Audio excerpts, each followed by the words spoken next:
Më sfidues dhe domethënë pra në gjitha rrugtim dhe jemi tani që keni bë, a mund dash ndonjë përvojë juaj pra? Po. Ku kanë qenë sfidat e juaja, si keni të i kalu ato që t'ja u jepni trive këtë mesazh edhe vajzave dhe djemve? Patjetër, përvoja ime edukimit është prej 30 viteve edukim, mbështetje sociale në çdo lloj sektori që kam pas mundësi, kam referuar në çdo ndërmarrje ku më ka rasti që të punoj. Dhe unë kam pas shumë sfida.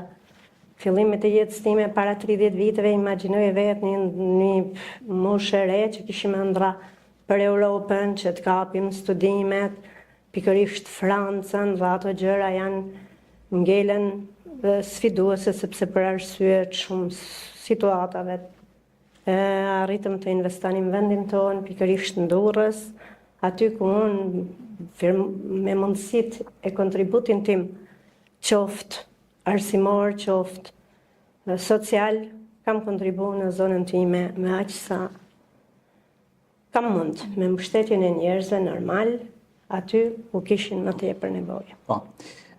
Ju keni marrë shumë pjesë në shumë konferenca kombëtare, ndërkombëtare, ku keni marrë dhe certifikata për trajnime, po edhe për pjesëmarrje. Nga gjitha këto, çka do të kishe veçu për teleshikuesit që ka qenë më oksigenizuese ose frymëzuese për kombin shqiptar në përgjithësi? Duke qenë se që në fillimet e mia kam marrë pjesë në konferenca, po ndoshta aso kohë nuk ja u dija aq vlerën sa kur fillova vetë karrierën akademike që më interesonin dhe për të hap një horizont më të gjerë të studimeve të mia, tani e di se çfarë do të thotë një konferencë dhe kam marrë pjesë shumë, sidomos kohët e fundit, në konferenca që janë organizuar më së shumti për gjuhësi, për të cilën unë kam doktoruar gjuhësinë. Pra ju jeni PhD, doktoratur në mbyllje të saj, edhe kam marrë pjesë në mbrojtjen e temat që kanë qenë gjuhë, kulturë, identitet, që do të thotë në mbrojtjen e gjuhës, sepse këto nuk janë thjesht tema akademike, po janë që secilit kontriboj për mbrojtjen e gjuhës dhe vendit vetë. Në konferenca që kam qenë janë në zona në vendet e Europës, në Austri, në Sloveni, në Maqedoni, në gjitha trevat, në Rumani.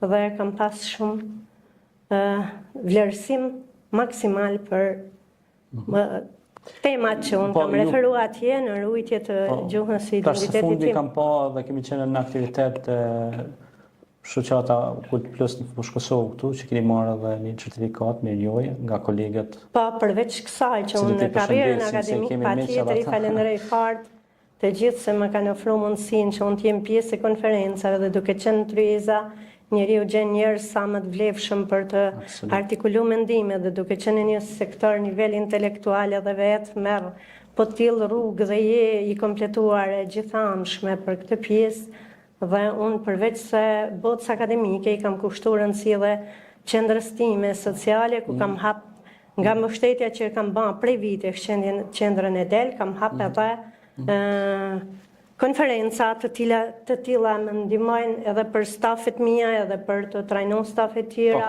edhe për qenë sa më e gjerë në komunitetin tonë, kudo që unë e organizoj veprimtarinë, jo vetëm Durrës, por edhe në rrethet ndryshme, pse jo edhe në Kosovë. Pikërisht ku përmendet qendrën humanitare sociale Edel, që starton nga 2017, ha?